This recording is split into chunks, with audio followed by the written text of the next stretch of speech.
Assalamualaikum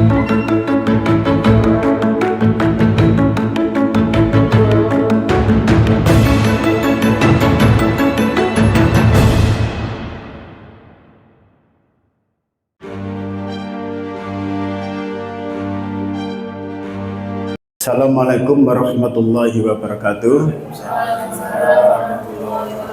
Yang kami hormati Pak Iska selaku Kepala Sekolah dan Bapak Ibu semuanya. Alhamdulillah di sore hari ini kita mendapat kesempatan untuk diseminasi tentang budaya positif. Sebelum kegiatan ini saya mulai, mari kita ice breaking terlebih dahulu Bapak Ibu. Ice breakingnya seperti ini Bapak Ibu. Ini namanya tepuk huha. Jadi tirukan saya nanti. Ha. Asik-asik. Yes, ngoten nggih. Bisa Bapak Ibu nggih. Ini biar kita semangat dalam mengikuti kegiatan diseminasi ini. Ha. Asik-asik. Yes, ya alhamdulillah. Alhamdulillah Bapak Ibu, walaupun sudah sore, ini kita masih tetap semangat. Kita sebelum saya jelaskan tentang budaya positif ini Bapak Ibu, mari kita simak tentang video terlebih dahulu. Monggo Bapak.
Bapak Ibu, di video ini kita menyaksikan adanya sebuah perubahan. Perubahan dalam artian sesuai dengan kalimat yang saya sampaikan di awal tadi, yaitu budaya positif. Kita melangkah untuk berubah dari zona aman itu memang banyak sekali kendala, terutama tentang keberanian. Kenapa? Karena kita sudah aman, sudah nyaman, kok mau-maunya dirubah yang menjadi lebih baik. Memang itu butuh sebuah keberanian. Tapi kalau kita melakukan itu dan hasilnya insya Allah nanti akan menjadi lebih baik kembali. Seperti yang saya sampaikan di budaya positif ini. Lanjut Pak.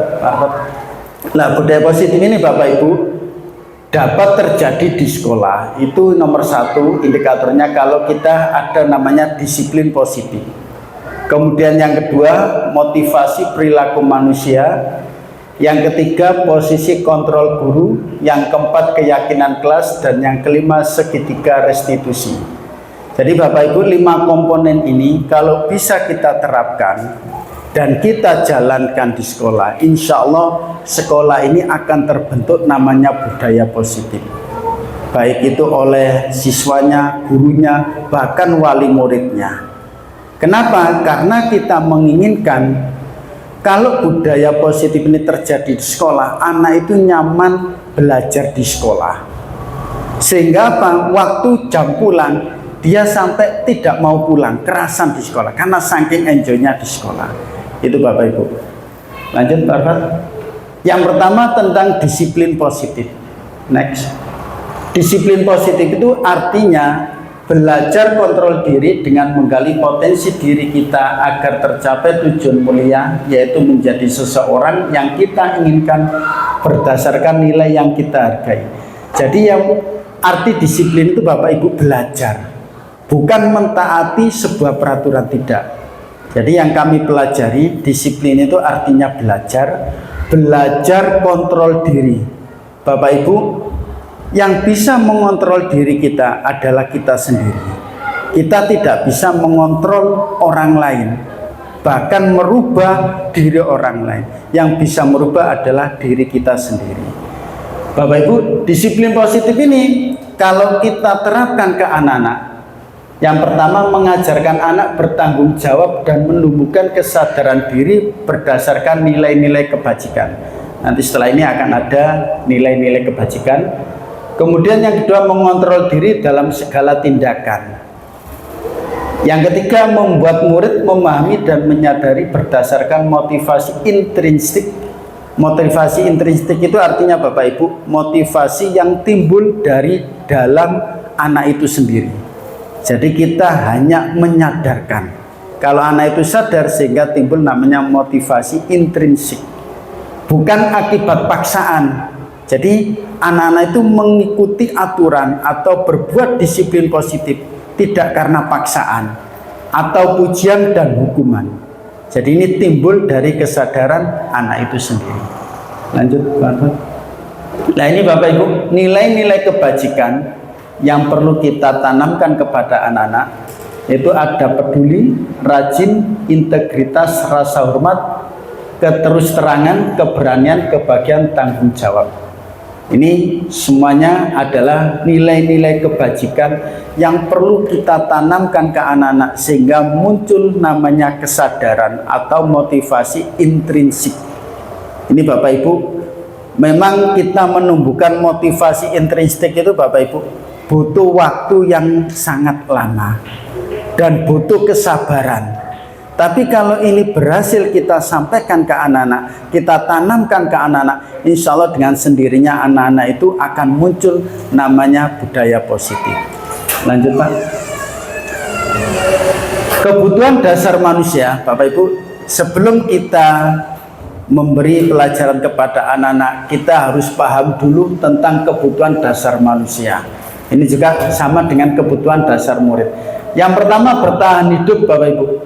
Kebutuhan bertahan hidup adalah kebutuhan bersifat fisiologis untuk bertahan hidup, misalnya kesehatan, rumah, dan makanan. Ini kebutuhan yang pertama.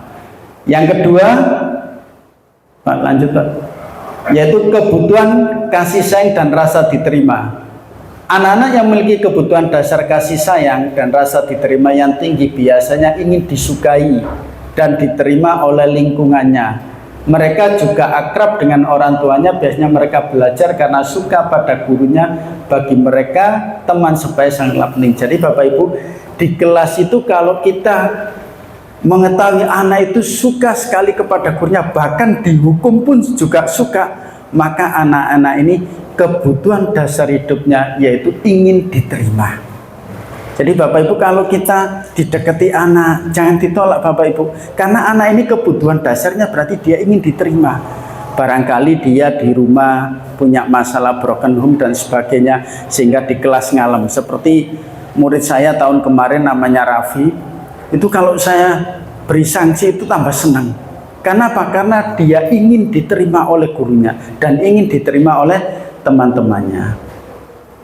Yang berikutnya kebutuhan kesenangan, yaitu kebutuhan untuk merasa senang.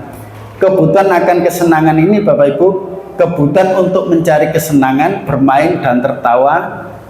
Bayangkan Bapak Ibu, kalau hidup itu tanpa kenikmatan akan menyedihkan sekali. Tanpa ada tawa, tanpa ada canda, maka sangat menyedihkan Bapak Ibu.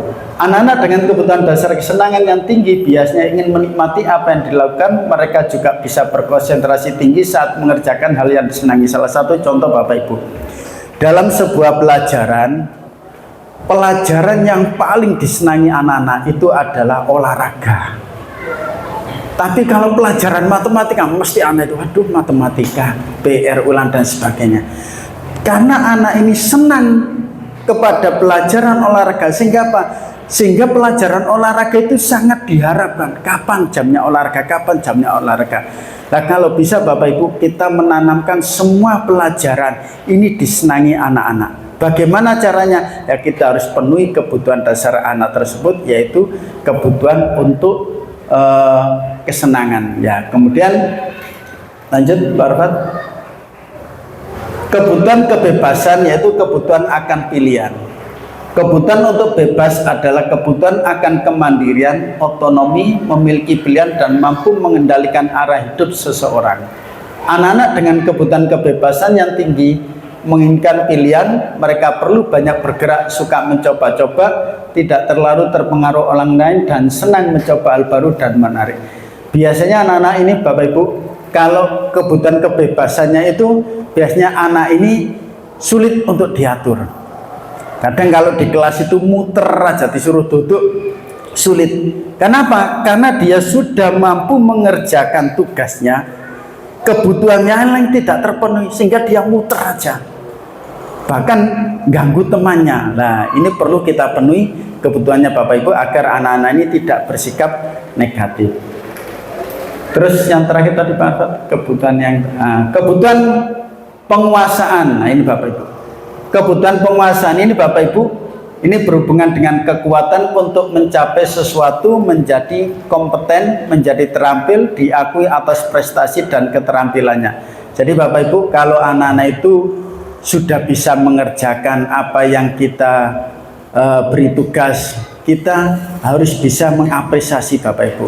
Ininya, nah kamu sekarang sudah bisa, terima kasih, dan pertahankan apa itu prestasi belajarmu. Ini sebagai apa? Sebagai wujud untuk menguatkan dirinya bahwa dia itu bisa, dan biar dia bisa mempertahankan apa yang ia capai. Itu Bapak Ibu. Bapak Ibu, dari disiplin positif ini barangkali ada yang perlu disampaikan atau ditanggapi sebelum saya menginjak ke yang kedua, yaitu motivasi perilaku manusia. Monggo Bapak Ibu. Itu tadi sempat saya dengar antara tujuan manusia, saya termasuk kebebasan dan kesenangan. Ini kan biasanya anak saya ini tidak seperti biasanya. Kalau ibunya lalu ini kalau dikasih tugas, langsung dikerjakan. Sekali juga seperti itu langsung dikerjakan. Tetapi kalau dia sudah selesai, bisa duduk, dia akan muter, sudah jalan-jalan kemana sudah Pak, sudah yang situ kalau sudah dua temannya sudah selesai, dia habis situ untuk duduk juga bisa. Lalu bagaimana cara mengatasi anak yang seperti itu? Jadi dia kalau ini bebas itu kalau tugasnya selesai, dia bebas apa yang disukai itu dikerjakan. Itu sebenarnya. Jadi memang Bapak Ibu, satu kelas itu memang kemampuan anak itu berbeda-beda. Karakter anak pun berbeda-beda. Ada yang suka belajar, ada yang tidak suka. Ada yang suka diperhatikan, ada yang suka menjaga temannya, berbeda-beda. Seperti yang disampaikan Bu Win tadi, anak ini sudah selesai dalam mengerjakan tugas. Karena dia sudah selesai, sehingga dia itu disuruh tertib tidak bisa, muter. Berarti ada kebutuhan dasar dia yang belum terpenuhi, yaitu apa? Bahwa dia pingin lebih dari teman-temannya. Nah, solusinya gini Bu Win, anak ini kan otomatis memiliki kemampuan lebih daripada temannya karena dia sudah selesai duluan. Kalau dalam pembelajaran diferensiasi itu namanya, jadi pembelajaran tentang beraneka ragam watak dan kemampuan siswa, itu anak ini kita beri soal yang lebih. Istilah kalau kurikulum merdeka itu soal hot. Nah, jadi seumpama soalnya 3, kalau disamakan dengan temannya, dia yang paling sulit. Kalau seumpama soalnya bobotnya sama, dia yang paling banyak. Nah, ini untuk apa? Untuk memenuhi kebutuhan terhadap kemampuannya, karena dia sudah bisa menguasai pelajaran yang diberikan oleh gurunya. Nah, untuk apa? Untuk mencegah dia tadi agar tidak berbuat yang lain. Karena Bapak Ibu perlu diketahui, tindakan seorang anak maupun manusia itu mesti memiliki sebuah tujuan. Tujuannya apa? Tujuannya itu untuk memenuhi kebutuhan dasarnya. Salah satu contoh Bapak Ibu, contoh dalam sebuah kelas, contoh kelas saya sama. Di kelas saya itu ada anak yang suka pinjem pensil temannya. Kalau saya tanya kenapa kamu kok suka pinjam, karena saya tidak bawa. Lah dari sini berarti kebutuhannya apa? Kebutuhannya dia tidak punya pensil. Maka kita harus memenuhi dengan meminjamkan sebuah pensil. Jadi ini, jadi suatu tindakan seorang anak itu mesti memiliki tujuan, dan tujuan itu untuk memenuhi kebutuhan dasarnya. Itu mungkin Bu Win bisa, sudah cukup apa ditambah? Yeah. Terima kasih Bu Win. Lanjut Pak Arfad. Nah, sekarang yang kedua Bapak Ibu, motivasi perilaku manusia. Ini Bapak Ibu, kita kalau mau berbuat sesuatu mesti kita ada motivasinya. Lanjut Bapak. Ada 3 motivasi perilaku manusia Bapak Ibu. Yang pertama, untuk menghindari ketidaknyamanan atau hukuman, untuk mendapatkan imbalan, penghargaan, mendapatkan pujian dari orang lain yang menurut mereka penting dan mereka letakkan dalam dunia berkualitas mereka. Mereka juga melakukan sesuatu untuk mendapatkan hadiah, pengakuan atau imbalan. Motivasi ini bersifat eksternal, yaitu dari luar. Artinya gini Bapak Ibu, menghindari ketidaknyamanan atau hukuman. Salah satu contoh, anak ini mengerjakan PR sesuai dengan jadwalnya atau sesuai dengan batas waktu mengerjakan. Kenapa? Karena dia takut hukuman. Kalau saya tidak mengerjakan PR, nanti saya dihukum oleh Bapak Ibu guruku, disuruh maju ke depan. Ini motivasi yang pertama. Atau menghindari ketidaknyamanan. Jadi karena saya kalau tidak mengerjakan PR, saya nanti akan dihukum, otomatis saya tidak nyaman, saya tidak suka. Nah ini. Yang kedua yaitu motivasi untuk mendapatkan imbalan atau penghargaan dari orang lain. Orang dengan motivasi ini Bapak Ibu akan bertanya, apa yang akan saya dapatkan apabila saya melakukan? Mereka melakukan sebuah tindakan untuk mendapatkan pujian dari orang lain yang menurut mereka penting dan mereka letakkan dalam dunia berkualitas mereka. Motivasi ini juga bersifat eksternal. Contoh Bapak Ibu, ini bukan apa itu saya nganukan, saya tidak Bapak Ibu. Contoh, saya mengikuti guru penggerak. Apa yang saya dapatkan dari sekolah? Nah, kalau saya mengikuti motivasi ini, saya tidak akan ikut-ikut terus. Karena apa? Karena saya mengharapkan sebuah imbalan. Kenapa mengikuti diseminasi budaya nasional? Apa dapatnya? Oleh opo kan gitu. Saya umumnya diberi tugas ini, oleh opo lah. Bahasa-bahasa seperti itu berarti ini motivasi yang kedua untuk mendapatkan imbalan atau penghargaan dari orang. Salah satu contoh lagi, pujian. Saya ikut seperti ini biar saya dapat pujian, biar saya dihargai, biar saya dapat penghargaan dan sebagainya. Bapak Ibu. Yang ketiga Bapak Ibu, motivasi untuk menjadi orang yang mereka inginkan dan menghargai diri sendiri dengan nilai-nilai yang mereka percaya. Mereka melakukan sesuatu karena nilai-nilai yang mereka yakini dan hargai. Motivasi ini yang akan membuat seseorang memiliki disiplin positif, karena motivasi berperilaku bersifat internal bukan eksternal. Jadi motivasi yang ketiga ini Bapak Ibu, itu yang paling bagus, yaitu motivasi yang bersifat dari diri sendiri, tanpa mengharapkan apa-apa, tapi dia ingin menghargai dirinya sendiri. Salah satu contoh Bapak Ibu mengikuti sebuah pelatihan atau sebuah seminar tanpa ada tugas dari sekolah maupun dari orang lain, tapi Bapak ikut dengan sendirinya. Ini termasuk Bapak Ibu menghargai diri Bapak Ibu sendiri, dan Bapak Ibu ini muncul motivasi dari dalam kita sendiri. Jadi Bapak Ibu, yang perlu kita tekankan dari ketiga motivasi ini untuk ke anak-anak, yaitu motivasi yang ketiga. Jadi memunculkan motivasi dari diri sendiri, Bapak Ibu. Nah, kenapa Bapak Ibu? Kalau dari dalam diri sendiri, kalau menurut agama kita, ini berarti kita ikhlas, tidak mengharapkan apa-apa, tidak mengharapkan pujian, tidak mengharapkan hukuman dan sebagainya. Itu Bapak Ibu.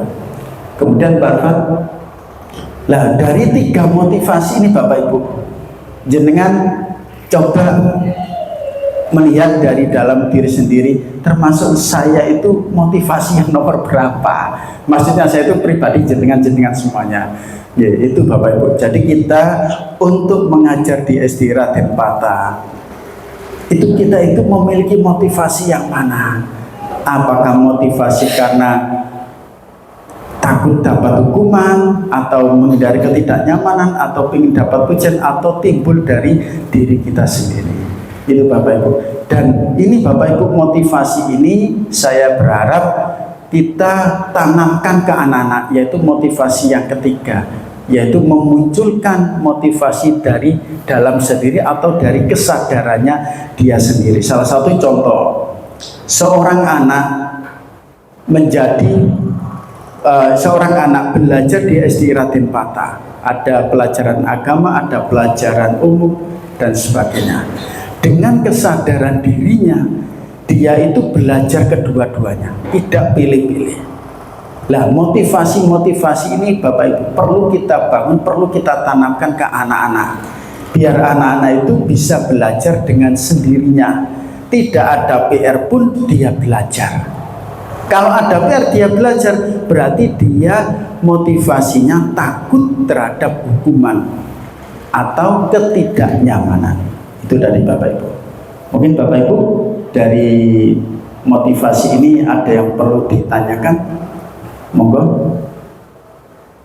Ya, Bu Men, monggo. Assalamualaikum warahmatullahi wabarakatuh. Waalaikumsalam warahmatullahi wabarakatuh. Saya bertanya, bagaimana kita seorang guru menemui siswa yang kurang atau tidak takut akan hukuman seperti itu. Jadi kalau dikasih PR, dia itu cuek gitu. Dia tidak takut akan hukuman jika gurunya bilang kalau tidak mengerjakan PR maka hukumannya harus menulis 100 kali. Ya. Terima kasih Bu Men. Pertanyaannya Bu Men itu, ada seorang anak tidak mengerjakan PR, walaupun kita hukum, anak ini tidak takut, bahkan senang dihukum. Ini nanti ada pembahasan berikutnya Bu Men. Apa itu hukuman? Ya, jadi sebetulnya hukuman itu nanti saya jelaskan, ya, itu di slide berikutnya. Ya. Nanti saya pending dulu untuk pertanyaannya Bu Men. Ada lagi Bapak Ibu? Karena setelah ini nanti ada pembahasan tentang hukuman dan sebagainya. Jadi Bapak Ibu, motivasi yang perlu kita tanamkan ke anak-anak yaitu yang ketiga, yaitu menumbuhkan kesadaran dirinya untuk menghargai dirinya sendiri. Jadi motivasi yang timbul dari dalam anak itu sendiri. Lanjut Pak Arfad. Nah ini Bapak Ibu, posisi kontrol guru. Lanjut Pak Arfad. Nah ini seperti yang ditanyakan oleh Bu Mei tadi. Jadi ada identitas gagal, ada identitas berhasil atau sukses. Identitas gagal itu kalau kita memberi hukuman atau membuat orang merasa bersalah, itu identitas gagal. Berarti kita gagal mendidik anak-anak kalau kita masih menerapkan hukuman dan membuat orang merasa bersalah. Identitas berhasil kalau posisi kontrol kita sebagai teman dan pemantau siswa. Yang paling hebat lagi di atasnya berhasil kalau peran kita sebagai manajer. Saya jelaskan dulu satu-satu. Bapak Ibu, hukuman. Kalau kita menghukum seorang anak, maka akibatnya Akibatnya anak itu akan memberontak dan menyalahkan orang lain atau berbohong Bapak Ibu. Kemudian dampaknya anak itu akan mengulangi kesalahan lagi. Jadi itu Bapak Ibu, sebetulnya Bapak Ibu, hukuman itu tidak diperbolehkan dalam dunia pendidikan. Karena apa? Karena itu menyakiti dan ini membekas sampai kita dewasa. Mungkin Bapak Ibu waktu belajar dulu di SD atau SMP atau SMA menemui Bapak Ibu guru yang kopereng kopalak, mungkin Bapak Ibu sampai sekarang masih ingat namanya. Nah itu berarti apa? Berarti itu ini Bapak Ibu memberontak, kita itu akan memberontak dan ini akan terkenang sampai kapanpun membekas. Jadi Bapak Ibu, hukuman ini sebetulnya tidak boleh dalam dunia pendidikan, makanya diklasifikasikan dalam identitas gagal karena akan membekas kepada seorang anak. Ini adalah sesuatu yang menyakitkan itu. Kemudian membuat orang bersalah. Jadi salah satu contoh, gurunya berbuat mengatakan seharusnya kamu itu seperti ini, kamu harus gini. Nah ini sehingga apa? Sehingga dia merasa bersalah. Oh ternyata aku salah di mata guruku salah. Nah ini dampaknya Bapak Ibu, anak itu akan merasa rendah diri. Ini Bapak Ibu. Kemudian kalau identitas berhasil, kita sebagai seorang guru harus menjadi teman kepada anak. Salah satu perbuatan guru itu membuat alasan, jadi menanyakan alasannya. Kenapa kamu tidak mengerjakan PR? Kenapa kamu datang terlambat? Kenapa kamu tidak pikir dan sebagainya. Kemudian kalau kita sebagai pemantau Bapak Ibu, kita kembali ke aturan sekolah. Anak-anak melakukan seperti ini baik apa tidak, peraturan sekolahnya bagaimana. Yang terakhir Bapak Ibu, manajer, yaitu mengajukan pertanyaan dan keyakinan. Nanti akan saya bahas Bapak Ibu, keyakinan itu bagaimana. Ini tujuannya apa? Untuk menyadarkan anak dan menguatkan pribadi anak itu yang baik. Bapak Ibu, saya setelah belajar ini Bapak Ibu, saya itu merasa banyak dosa. Saya itu Bapak Ibu, pada waktu saya mempelajari modul 1.4, itu sesuatu yang saya lakukan kepada murid-murid saya mulai dari tahun yang lalu sampai sekarang Bapak Ibu, itu sehingga saya itu merasa banyak dosa kepada anak-anak. Kenapa? Karena saya pernah menghukum anak itu takut kepada guru. Karena takut, kenapa? Karena gurunya ini hukuman sehingga takut. Nah sekarang saya rubah sedikit demi sedikit Bapak, bagaimana saya itu tetap dihargai anak-anak tanpa menghukum anak-anak. Nah ini posisinya kita sebagai manajer itu yang paling tinggi, minimal sebagai teman atau pemantau. Mungkin Bapak Ibu pernah mengalami sebuah kasus, itu ternyata Bapak Ibu mengajak anak itu sebagai teman atau pemantau, tapi Bapak Ibu tidak sadar apa yang Bapak Ibu lakukan. Seperti yang disampaikan Bu Meta tadi, anak ini Pak sudah dihukum, ternyata dia itu mengulangi lagi lah, seperti ini Bu Meta. Nah ini kan sudah benar. Jadi anak ini dihukum, ternyata besok sik balik ini lagi, dihukum sik balik ini lagi. Berarti apa? Berarti kita gagal dalam memberikan sebuah kesadaran atau motivasi kepada anak-anak. Bagaimana biar tidak gagal Bapak Ibu? Mungkin tadi Pak Khalid sudah jelaskan ada namanya kebutuhan dasar manusia. Lah, kenapa anak ini tidak mengerjakan PR? Salah satu contoh, murid saya itu ada yang tidak mengerjakan PR. Karena saya guru bidang matematika, mengajar kelas A, B, C, itu ada yang tidak mengerjakan PR. Tapi saya tanyai dulu, kenapa tidak mengerjakan PR? Karena Pak, saya tadi malam datang dari desa, sehingga saya ngantuk, tidak mengerjakan PR. Lah, anak ini kan punya kebutuhan dasarnya itu apa? Dia ingin tidur, ngantuk.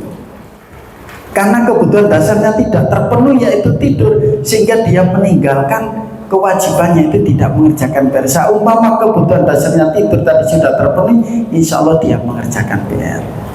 Nah, bagaimana biar anak ini tidak mengulangi itu, Bapak Ibu, perlu kita tanamkan, tumbuhkan motivasi dari dalam anak itu sendiri, bahwa tidak mengerjakan PR itu anak-anak itu sebenarnya sebuah kesalahan. Kenapa? Karena itu menunjukkan kamu tidak tanggung jawab. Kalau kita punya tanggung jawab, dengan sendirinya akan kita kerjakan. Kenapa? Karena PR itu tidak mungkin diberikan oleh Bapak Ibu dengan waktu yang pendek atau yang singkat. Itu mesti ada jeda waktu yang agak lama. Itu Bapak Ibu. Jadi Bapak Ibu, hukuman kemudian membuat orang merasa bersalah itu adalah sebuah identitas yang gagal. Jadi posisi kita sebagai guru, pengontrol kita sebagai guru itu minimal berada di pemantau, lebih-lebih pada manajer. Itu Bapak Ibu. Kalau Bapak Ibu bisa seperti ini, insya Allah akan menjadi seorang guru yang hebat. Saya juga masih belajar Bapak Ibu. Kita belajar bersama-sama. Makanya saya sosialisasikan, diseminasikan ilmu yang saya dapat itu kepada jenengan semua. Agar apa? Agar tidak saya terima sendiri, agar bisa diterima juga oleh teman-teman yang lainnya. Itu Bapak Ibu. Mungkin Bapak Ibu ada yang menanggapi tentang ini. Memang sulit Bapak Ibu. Karena apa? Karena kita sudah terbiasa. Saya sendiri pun dulu itu terkenal Bapak Ibu, hukuman, ya. Karena ini sudah menjadi kebiasaan kita, maka sekarang sedikit demi sedikit harus kita rubah menjadi apa? Menjadi seorang manajer yang bisa menyadarkan diri anak-anak didik kita. Kalau anak didik kita itu sadar, hatinya tergerak, insya Allah apapun yang dilakukan dia itu akan menjadi sebuah nilai yang positif atau nilai yang baik. Itu Bapak Ibu. Ada yang menanggapi Bapak Ibu atau bertanya? Bu Maria, monggo. Bu Win, kok delane Bu Win? Sik penasaran, monggo Bu Win. Ada mic-nya Bu Win. Nggih. Betul. Pengalaman saja. Kayak saya sendiri memang nggak pernah saya pengalaman, terutama pada waktu saya marah apabila kalau tidak didengarkan. Saya marah, saya suruh keluar, tapi yang lain-lain sudah saya sering toleransi. Ini cerita dari anak saya. Anak saya itu dari guru SMA 4 Sidoarjo. Dia baru ngajar 1 tahun. Dia itu ternyata dapat julukan sebagai guru prestasi apa guru apa gitu Pak? Guru teladan. Oh iya, guru teladan prestasi apa? Guru apa kemarin?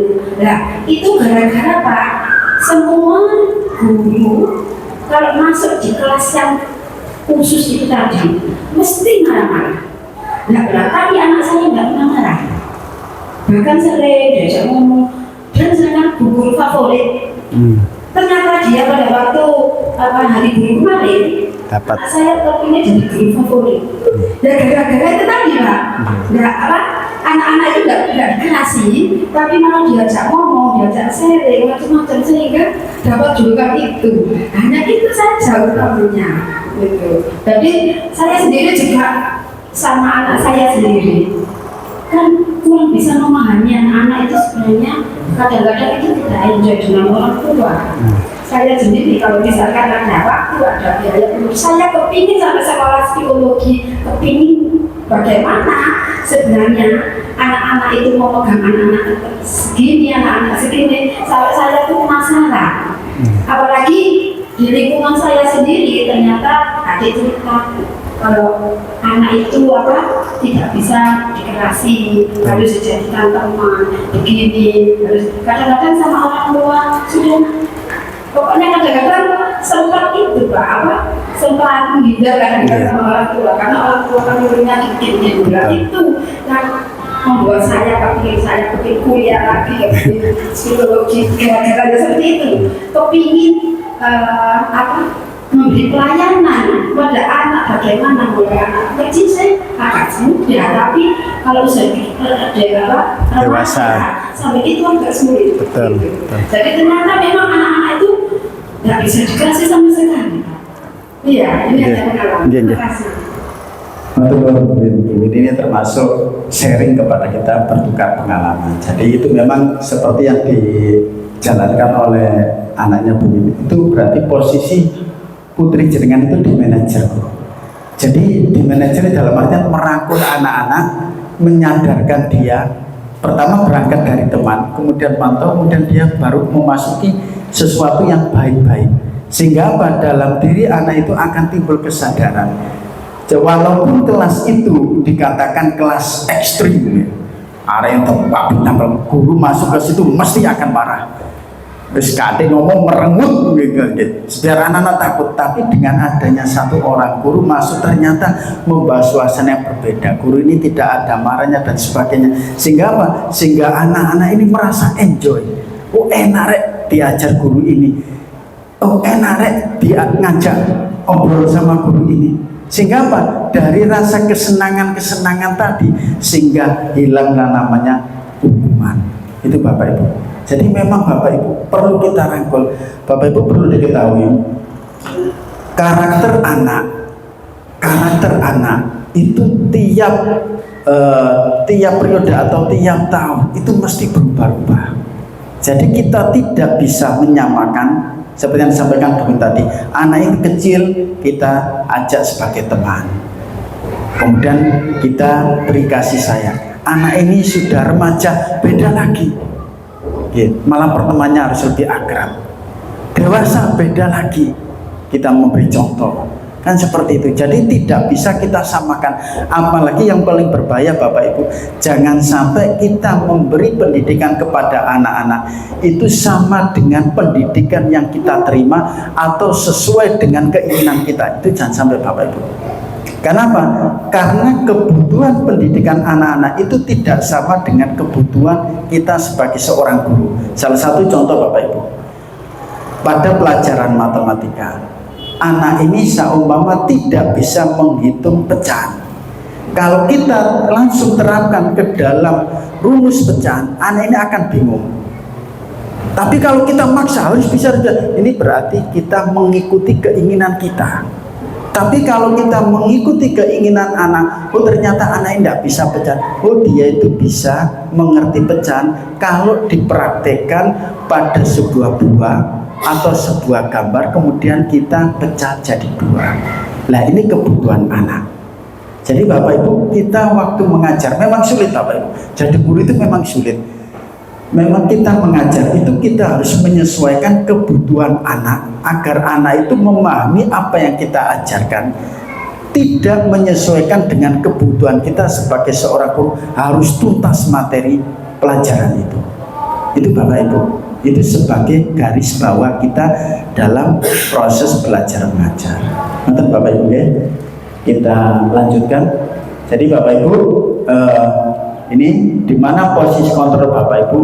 Saya berharap saya dan mudah-mudahan jenengan semua juga, kita berharap bersama-sama agar menjadi seorang guru yang memiliki posisi kontrol sebagai manajer. Jangan sebagai penghukum. Karena kalau penghukum tadi itu termasuk identitas gagal, dan akibatnya anak ini akan mengulang tadi seperti yang disampaikan tadi. Kita stop anak ini biar tidak mengulangi, otomatis kita harus bisa menyadarkan anak itu tentang kesalahannya, dan anak tersebut bisa memperbaiki kesalahannya. Karena apa? Karena dia tidak tanggung jawab terhadap tugasnya, dia bisa memperbaiki, dia bisa bertanggung jawab. Itu Bapak Ibu. Jadi sesuatu yang negatif, kita sebagai seorang guru harus bisa merubah menjadi sesuatu yang positif kepada anak tersebut.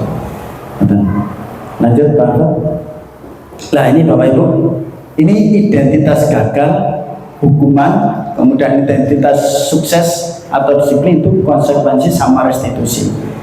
Kalau hukuman itu sesuatu yang harus terjadi dan menyakitkan Bapak Ibu. Kalau konsekuensi sesuatu harus terjadi, ini bisa negatif, bisa positif.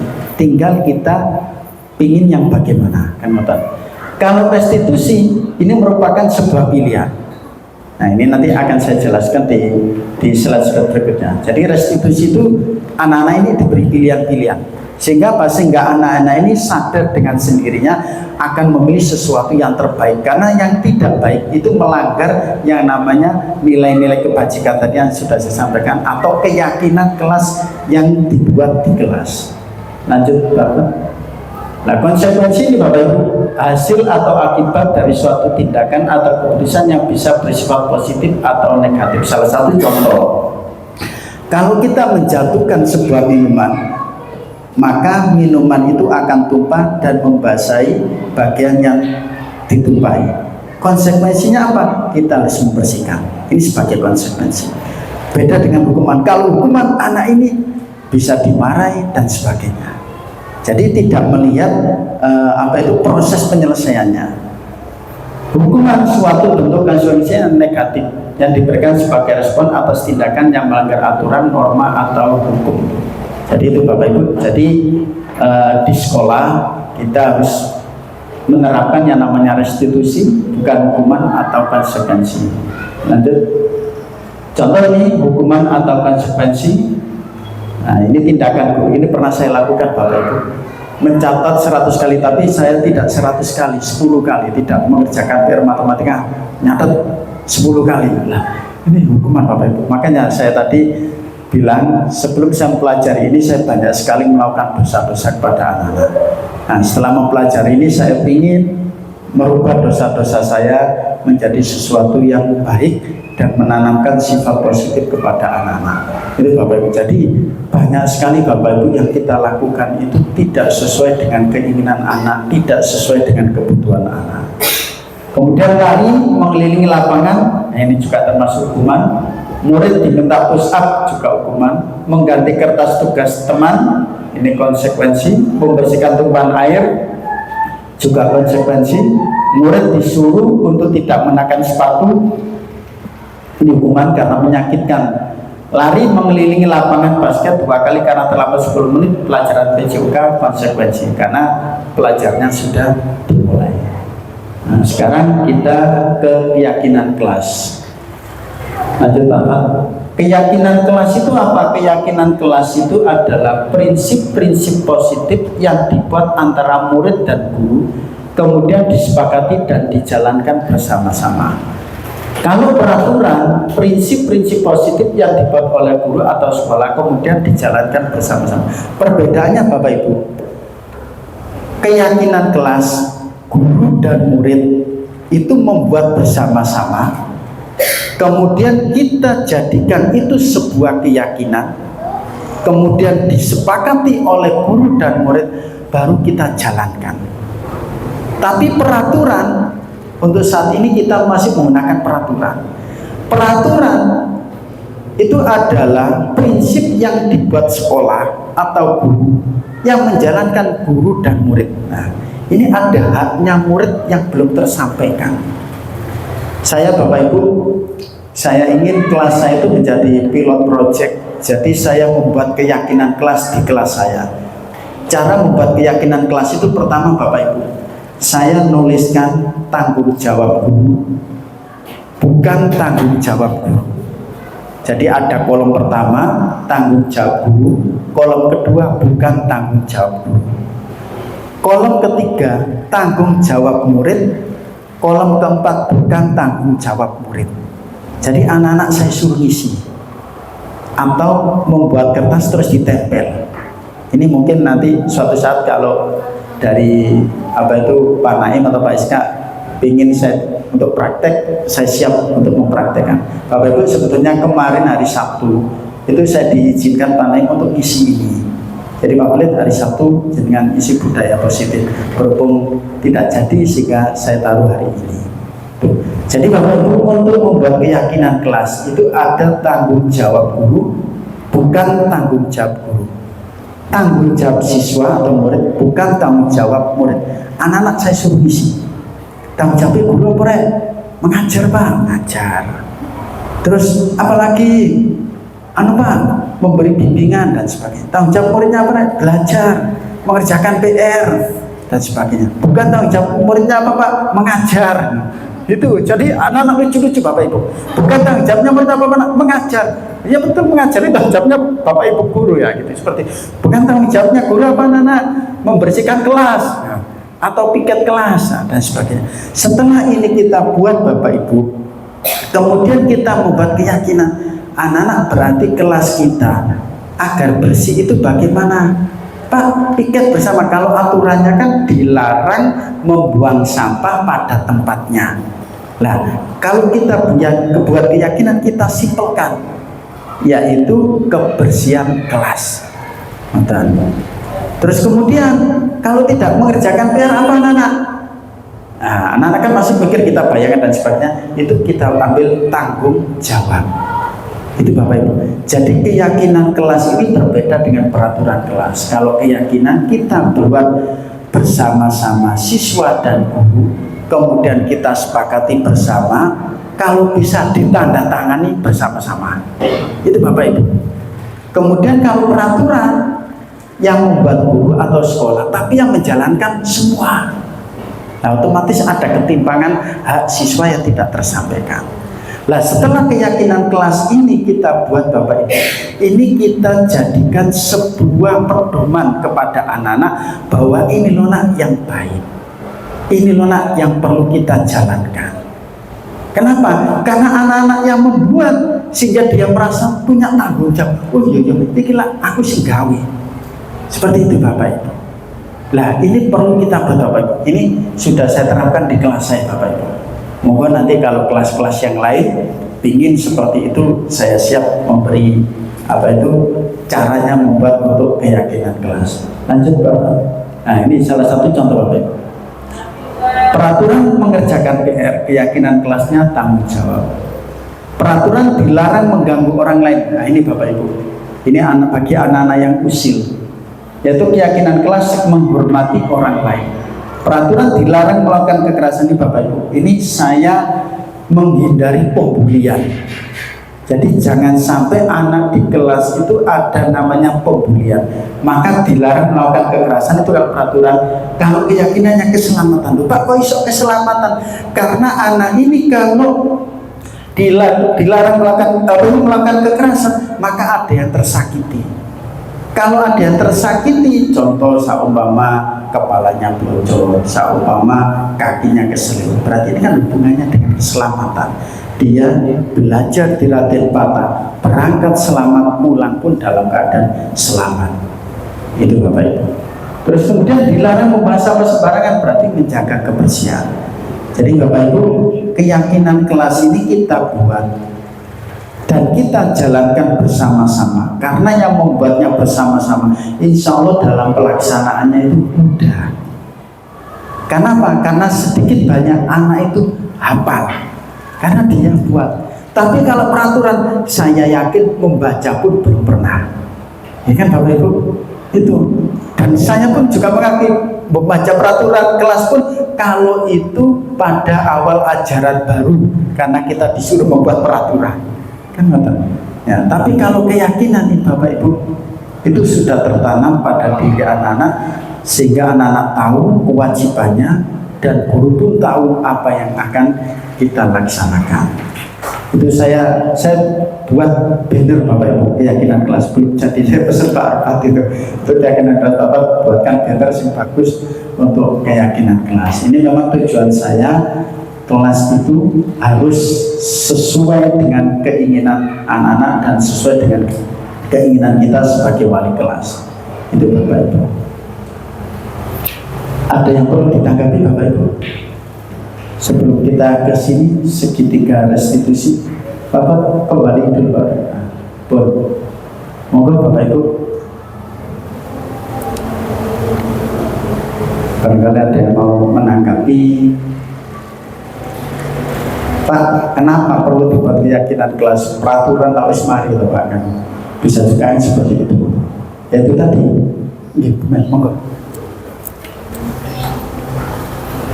Saya menanggapi, saya sebagai seorang guru di kelas bawah, kelas 1,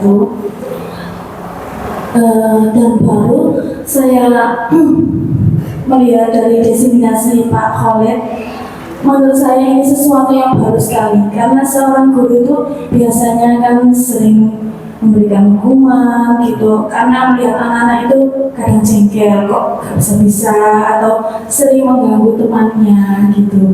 Jadi di sini Desiminasi membangun motivasi siswa dari intrinsik siswa itu sendiri, kemudian ada juga keyakinan kelas yang saya juga baru tahu bahwasanya tidak tersental dari gurunya saja, akan tetapi siswa itu juga mempunyai Peran. tanggung jawab, peran, dan juga terhadap temannya itu ada apa ya, tadi keselamatan tadi.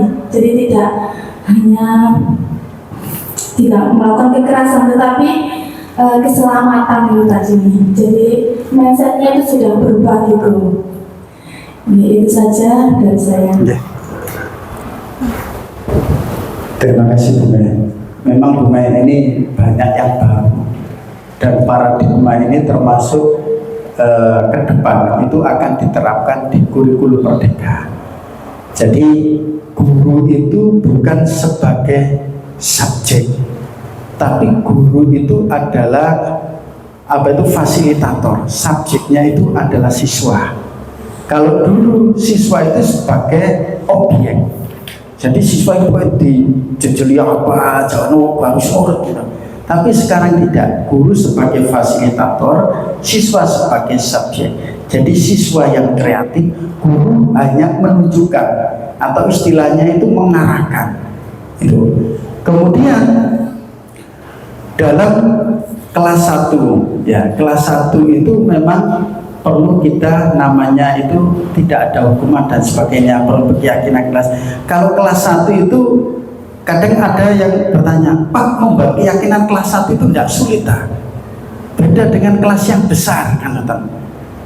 Karena kelas 1 masih taman kanak-kanak Pak. Nah gini Bapak Ibu, cara membuat keyakinan kelas 1 maupun kelas 2 memang tahap pengetahuannya tidak sama dengan kelas yang besar. Itu kita memberikan sebuah gambaran atau materi tentang slide.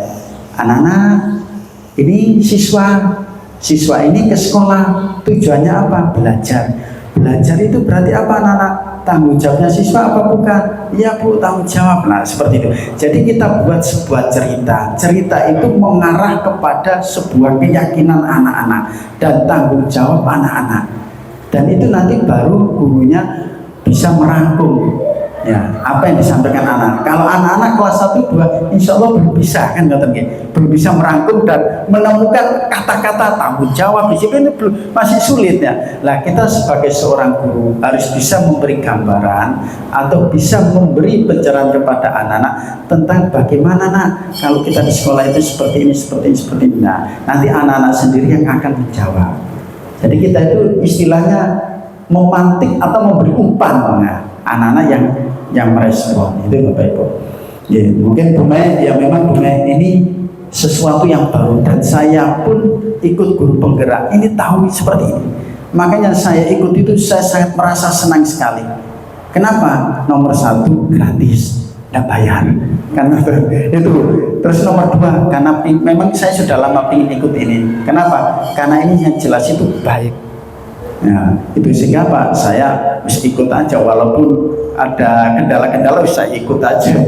Karena apa? Karena ini ilmu, dan alhamdulillah saya bisa menularkan ke jenengan semuanya.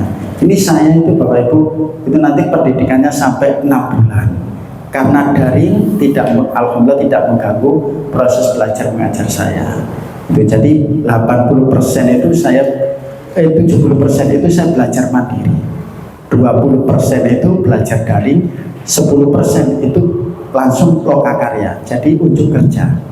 Biasanya itu saya di SMP negeri, itu hari Sabtu dan 1 bulan sekali. Lanjut Bapak. Nah, sekarang kita ke segitiga restitusi. Lanjut Pak.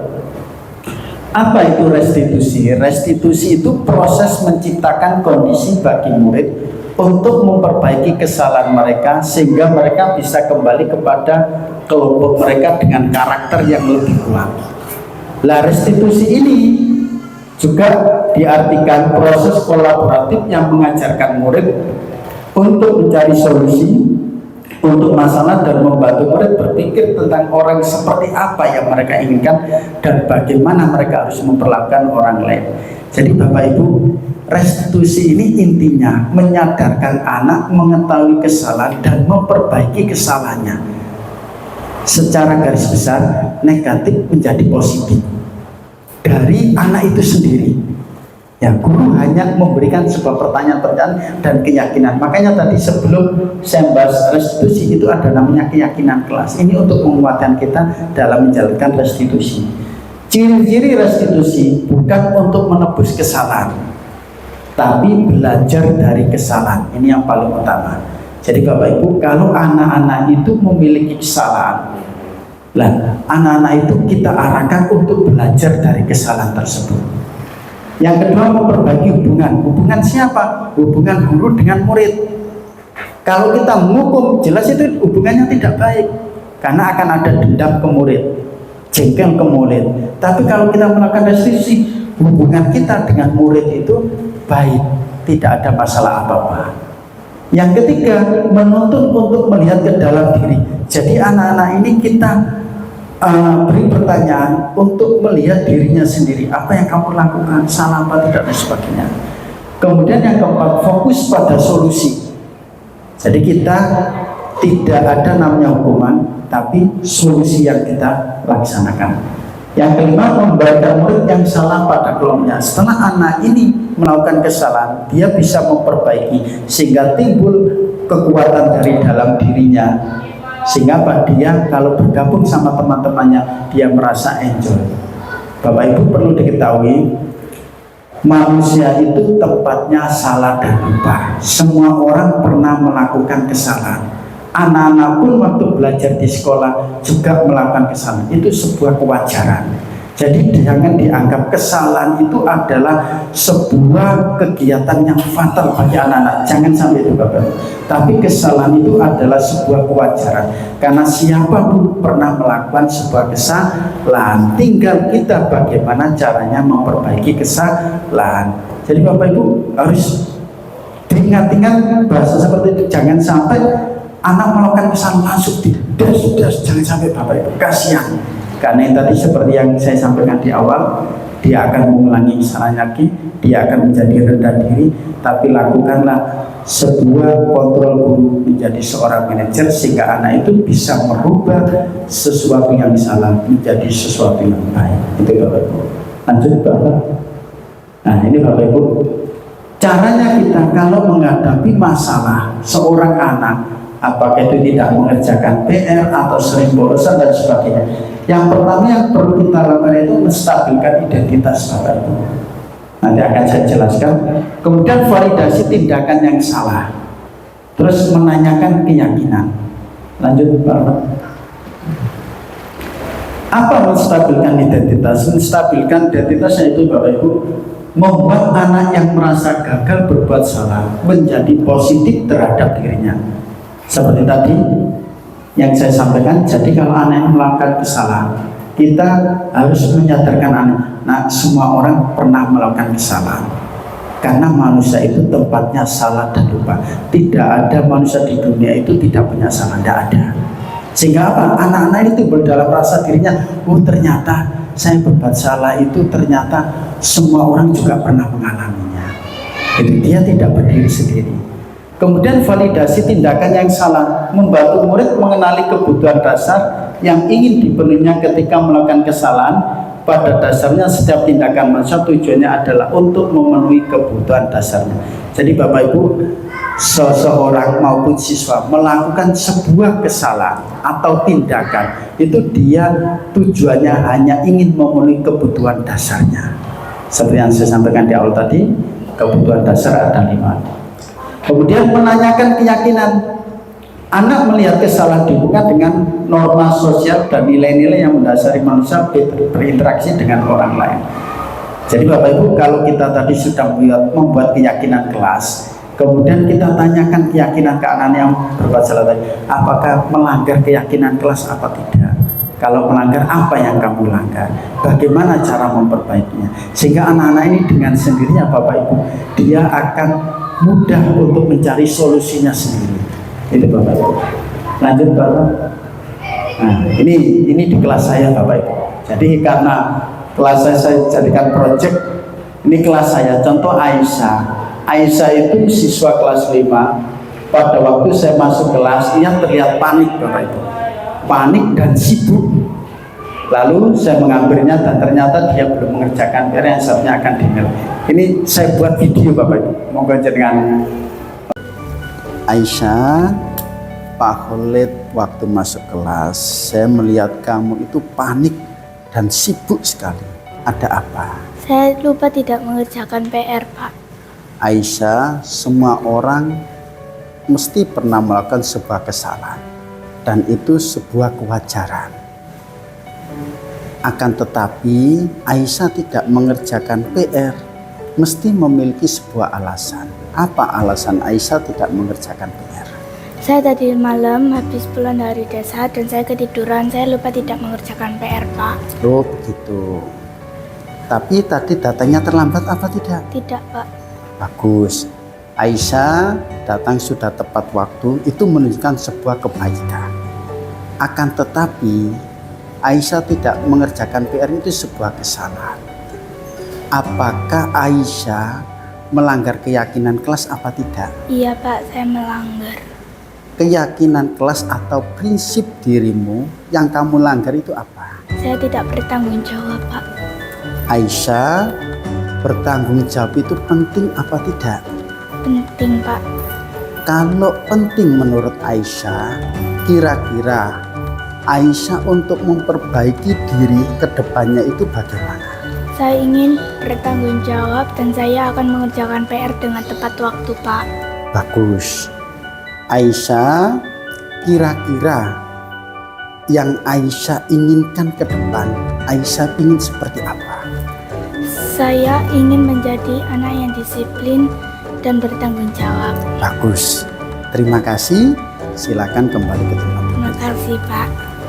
Jadi anak ini melakukan kesalahan karena tidak mengerjakan PR. Itu saya tanyai terlebih dahulu. Ya, apa yang tidak menstabilkan identitas dulu. Setelah anak itu mengakui kesalahannya, baru saya stabilkan dengan bahwa semua orang pernah melakukan sebuah kesalahan. Itu Bapak Ibu. Lanjut Bapak. Sebutkan.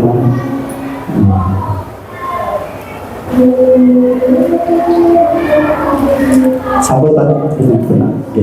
Jadi Bapak Ibu mungkin lebih jelasnya Bapak Ibu bisa melihat di YouTube saya, itu ada.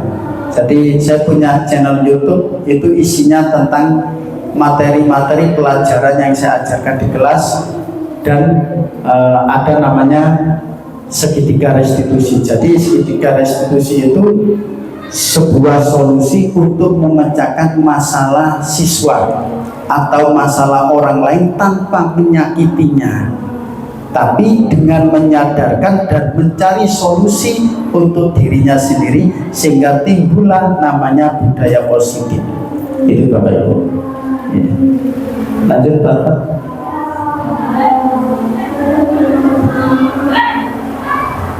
Lanjut Bapak.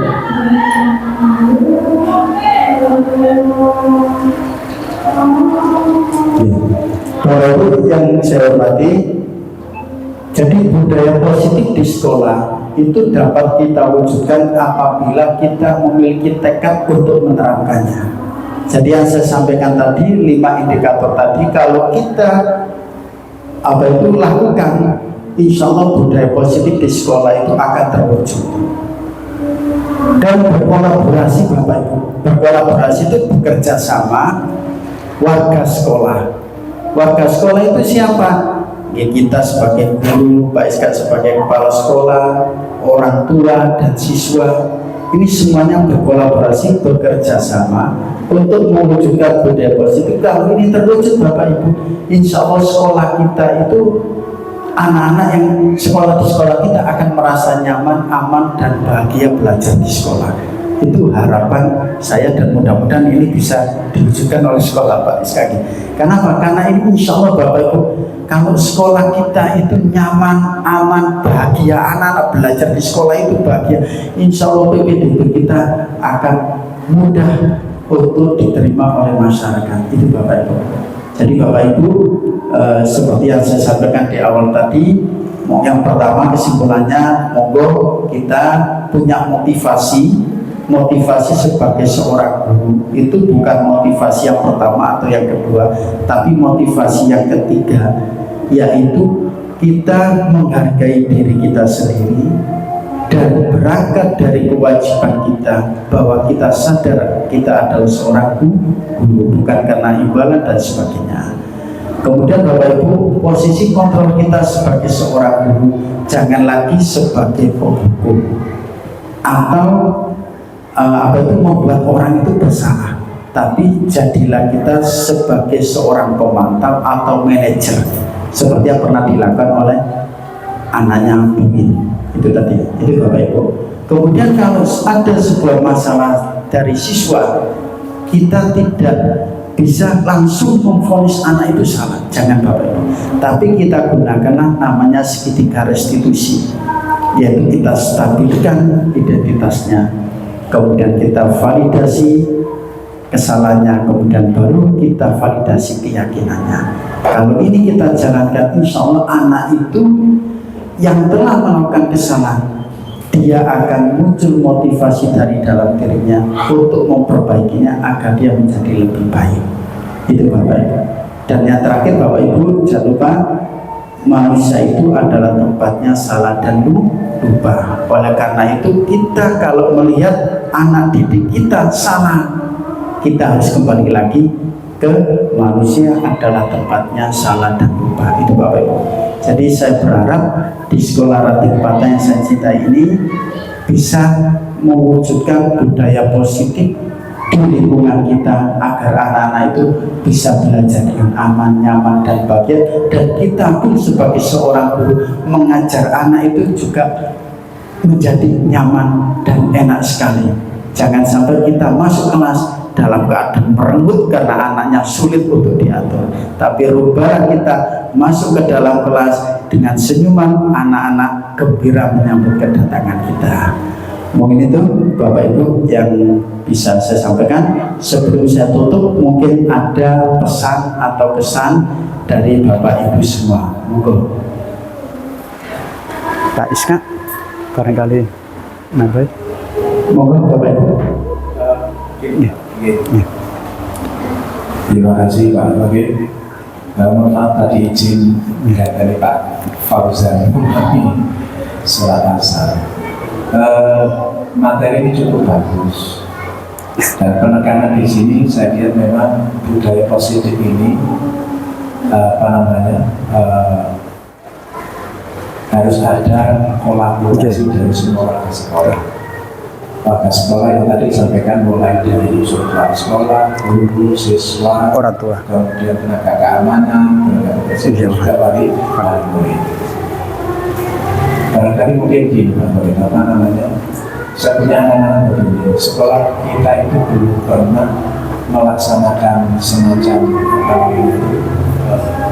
pertemuan dengan wali murid, istilahnya itu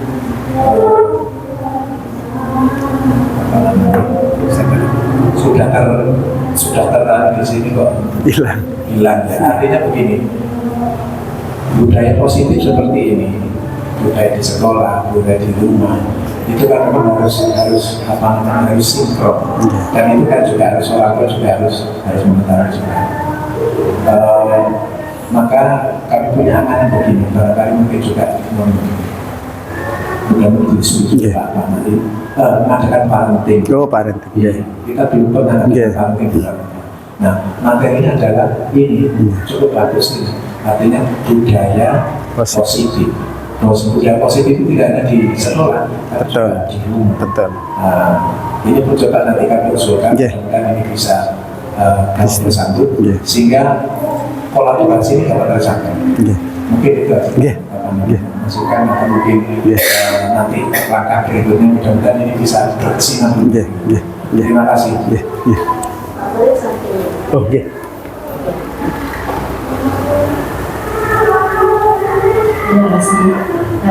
Ini yang buku Pak Muji yang kemarin sempat dapat itu hadiah apa ya, dapat nomor termasuk itu saya beli bukunya Pak.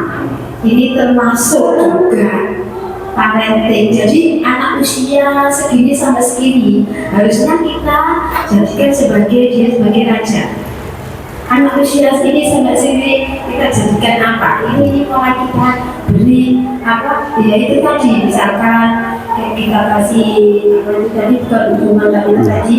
Nah itu bukunya Pak Muji itu yang sempat Pak Muji masuk di situ juga memberi.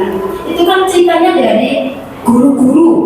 Dari guru-guru ini, anak-anak ini memberi kayak gini. Jadi pelajarannya bagus sekali. Saya bukan lulus ya, cuman saya terkesan dengan buku itu, sehingga saya baca berkali-kali.